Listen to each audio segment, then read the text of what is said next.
ইন্নাল্লাযিনা কাফারু লান তুগনি আনহুম আমওয়ালুহুম ওয়া আওলাদুহুম, অবশ্য অবশ্যই যারা কুফরি করেছে ধন সম্পদ টাকা পয়সা সন্তান সন্ততি মাগার কোনো কাজে আসবে না,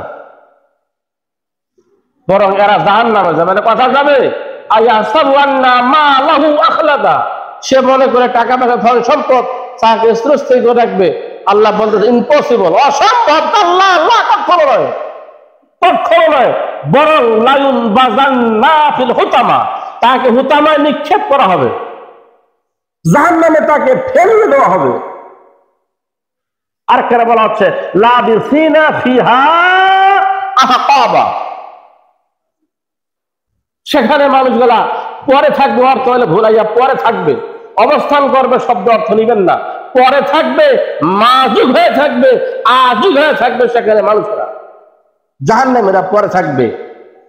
আহকাব শব্দের অর্থ হলো রুলিং লাইফ, যুগের পর যুগ, একটা যুগের শেষ হতে না হতেই আরেকটা যুগের সৃষ্টি হয়, রুলিং লাইফ, এর কোনো শেষ নাই। আহকাবা আজীবন ভর আবাদান আবাদান তারা সেখানে পরে থাকবে জাহান্নামের ভিতরে।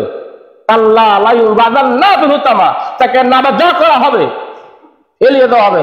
আস্ত করে নিয়ে যদি দেওয়া হয় রাখা হয়, এটা কি হয়? রাখা। আর যদি দূর থেকে ধাক্কে দেওয়ার নাম কি হয়? একটা কলম, যতক্ষণ কালি থাকবে ততক্ষণ কলম তার সম্মান আপনার পকেটে। কোনখানে লিখতে লিখতে কলমটা শেষ হয়ে গেল, তখন এই কলমটা আপনি কোনখানে রাখবেন? আলমারির ভিতরে রাখবেন, আটকে দিলেন। সকালবেলা মা বোনেরা এই বারান্দা উঠান ঝাড়ু দিয়া এই ময়লা গালা কোনখানে ফেলায়? সুন্দর করে একটা প্যাকেট করে রাখে দে, জামার বাড়ি পাঠাবো। কোনখানে ফেলায়? কবর বেড়ায়, সামনে বেড়ায়, আগে যেখানে ময়লা ছিল ঠিক ওই জায়গায় ফেলায়, কারণ গোটা দুনিয়ায় এই ময়লা দিয়ে নষ্ট করা যাবে না। বাজান্না শব্দের অর্থ হলো এইভাবে নিক্ষেপ করা, ফেলিয়ে দেওয়া, অবাঞ্ছিত জিনিস, নিষ্ক্রিয় জিনিসকে ফেলিয়ে দেওয়া। এটাকে আরবিতে বলা হয় নুন বা দাল, না বাজান্না, নাবাজা, নাবাজার থেকে শব্দটা আসছে।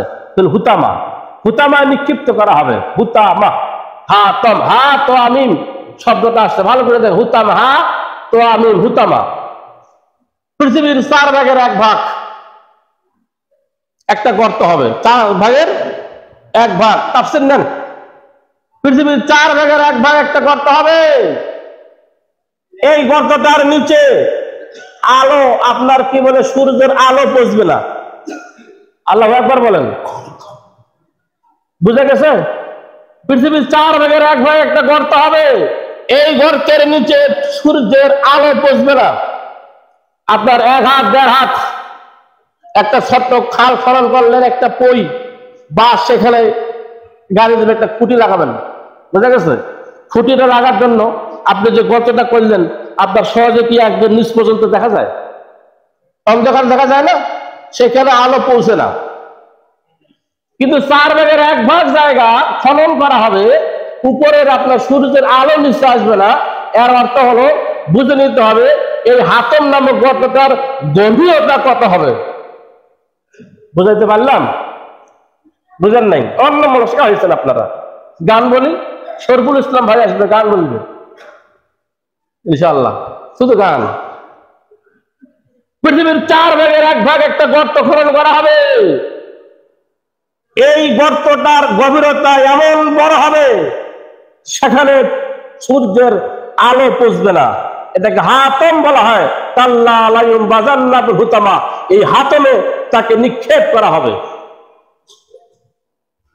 আল্লাহ সুবহানাহু ওয়া তাআলা আমাদের সকলকে সূরা হুমাযার এই পর্যন্ত তাফসীর বুঝার তৌফিক দান করুন। আমরা সকলে বলে আমিন।